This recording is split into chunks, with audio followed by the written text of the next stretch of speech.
कहानी एक ऐसे कैरेक्टर की है जो मल्टीवर्स के आइडिया से जूझ रहा है। हाँ, जहाँ मतलब अनगिनत रास्ते हैं पर लगता है हर रास्ता सिर्फ लड़ाई की तरफ ही जाता है। बिल्कुल। और ये एक बड़ा सवाल भी उठाता है कि क्या कोई एक अकेला इंसान, क्या वो पूरे मल्टीवर्स की किस्मत कंट्रोल कर सकता है? शुरुआत भी बड़ी फिलोसॉफिकल है। एक आवाज कहती है, लोग कहते हैं, जिंदगी एक सफर है। पर मैं कहता हूँ जिंदगी एक चक्कर है। हाँ, और साथ में वो टूटे हुए आवर ग्लास का जिक्र, जिसके हर टुकड़े में एक अलग यूनिवर्स, ये टोन सेट कर देता है ना? एकदम गंभीर मामला है ये तो शुरू से ही पता चल जाता है। तो अच्छा, ये चक्कर शुरू कहाँ से होता है इस कैरेक्टर नथानियल का? तो कहानी हमें ले जाती है अर्थ 6311 पर। ये एक ऐसी दुनिया है जहां मतलब साइंस और मैजिक साथ साथ चलते हैं। ओके, रिचर्ड से करीब 28 साल का होगा, दुबला पतला, तेज आंखें, बेचैन सा दिमाग, और उसने एक काली नीली सी स्लीक सी जंपसूट पहनी है। वो अपनी टेम्पोरल मैकेनिक्स लैब में है। उसके चारों तरफ एक 3D मल्टीवर्स मैप घूम रहा है। विजुअली काफी रिच लगता है। हाँ, और वो एक बड़े गोल जैसे सिम्युलेटर के अंदर बैठा है, कुछ कोडिंग कर रहा है, शायद टाइमलाइंस के बारे में। अच्छा। तभी एक एआई की आवाज आती है, ओरेकल फ्रेम।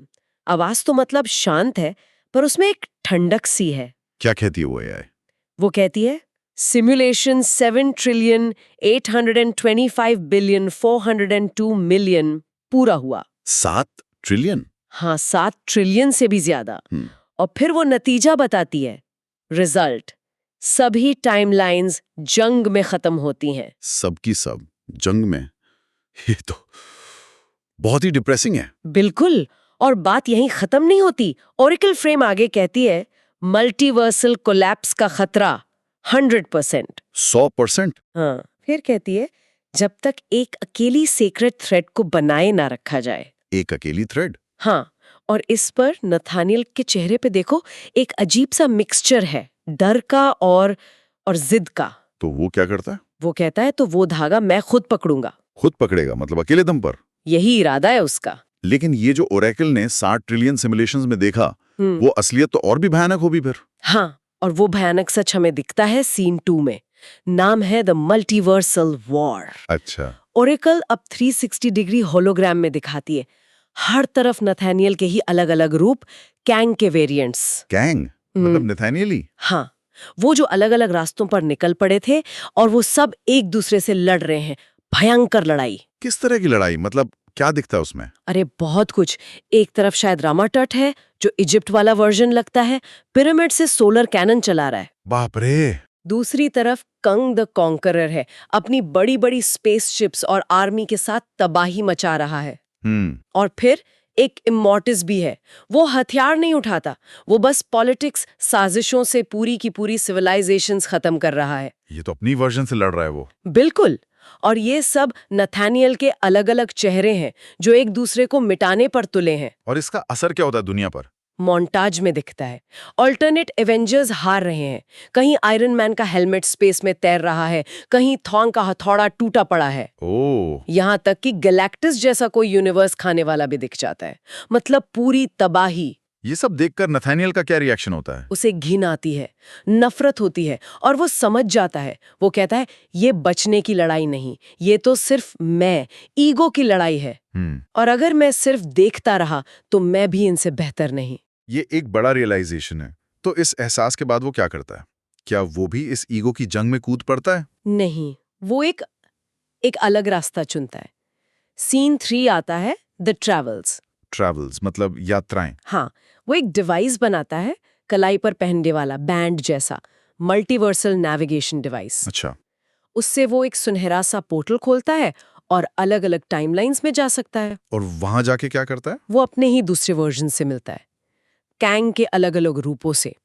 और यही बात इंटरेस्टिंग है कि कैसे हर मुलाकात उसे बदलती जाती है। कैसे? जैसे पहली मुलाकात किससे होती है? देखो, सबसे पहले वो मिलता है स्कॉलर गैंग से। Scholar gang? हाँ, ये वाला वर्जन शांति चाहता है, कॉपरेशन चाहता है। दोनों दोस्त बन जाते हैं, एक हार्मनी प्रोटोकॉल पर काम करते हैं।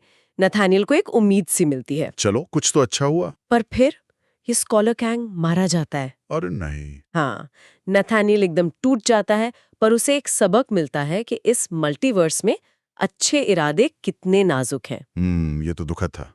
फिर उम्मीद टूटने के बाद कौन मिला? फिर वो मिलता है ट्रिक्स्टर कॉन्ग से, ट्रिक्स्टर, नाम से ही गड़बड़ लग रहा है। और वो वैसा ही निकलता है, धोखा देता है।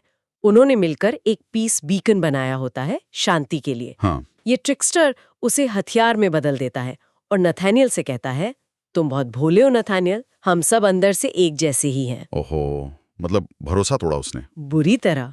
और इस धोखे के बाद नथानियल और भी ज्यादा सावधान और शायद थोड़ा सिनिकल हो जाता है। समझ आता है। पहले उम्मीद मिली, फिर धोखा। तीसरी मुलाकात? तीसरी अहम मुलाकात होती है वॉरियर कॉन्ग से। वॉरियर कॉन्ग, तो लड़ाई हुई होगी। हाँ, शुरू में तो दोनों लड़ते, जबरदस्त लड़ाई। ओ, लेकिन फिर कुछ ऐसा होता है कि वो साथ मिलकर कुछ बेगुनाह लोगों को बचाते हैं। अच्छा, और वहां उस एक्शन के बीच उनमें एक तरह का म्यूचुअल रिस्पेक्ट पैदा होता है। दिलचस्प। और फिर ये वॉरियर कंग उसे एक बहुत ही अजीब सी सलाह देता है। क्या सलाह? वो कहता है, अगर तुम जीतना चाहते हो नथानियल, तो तुम्हें विलन बनने के लिए तैयार रहना होगा। विलन बनने के लिए? ये तो उसके शुरू के इरादे से एकदम उल्टा है। वो तो सबको बचाना चाहता था। एग्जैक्टली। और यहीं पर कहानी एक मोड़ लेती है। सीन 3 के आखिर में हम देखते हैं नथानियल एक बर्बाद हो चुकी दुनिया में अकेला खड़ा है। आसमान में आग लगी है, जमीन पर उसके सामने कई सारे कंग वेरिएंट्स के टूटे हुए हेलमेट्स पड़े हैं। वो अपनी कलाई पर लगे उस डिवाइस को देखता है और सोचता है, अगर ये सब खत्म हो गए तो शायद एक बच सकता है। एक बच सकता है? मतलब वो खुद? शायद, may be one can remain. ये लाइन बहुत कुछ कहती है। लगता है वॉरियर कंग की वो बात के विलन बनना पड़ेगा, वो कहीं ना कहीं उसके दिमाग में घर कर गई है। ऐसा ही लगता है, ये उसके ट्रांसफॉर्मेशन की शुरुआत है शायद। तो इस पूरे सफर का, इन मुलाकातों का क्या मतलब निकलता है आखिर में? देखो, ये सफर कई चीजें दिखाता है। एक तो ज्ञान का बोझ। जैसे जैसे नथानियल मल्टीवर्स के बारे में ज्यादा जानता है, उसके फैसले उतने ही मुश्किल होते जाते हैं। सही बात है। दूसरा, ये पावर के करप्शन को भी दिखाता है, और ये भी कि जब आपके सामने अनंत चॉइसेस हों और आपके ही अनंत रूप हों, तो सही और गलत के बीच की लाइन कितनी धुंधली पड़ जाती है। वो शुरू वाली लाइन याद है, जिंदगी एक चक्कर है। हाँ, नथानियल शायद उस चक्कर को तोड़ना चाहता है, वो उस जंग को खत्म करना चाहता है। लेकिन सवाल ये है कि क्या वो इस कोशिश में खुद वैसा ही बन जाएगा जिनसे वो लड़ रहा है? और ये हमें उस आखिरी सोचने पर मजबूर करने वाले सवाल पर लाता है। अगर सब कुछ बचाने का, उस सेक्रेट थ्रेड को थामे रखने का रास्ता ये है कि एक इंसान विलन बन जाए, तो क्या वो रास्ता सही है? बिल्कुल। आखिर में अकेले बचे रहने की, रिमेनिंग की असली कीमत क्या चुकानी पड़ती है? ये एक ऐसा सवाल है जिस पर वाकई सोचने की जरूरत है।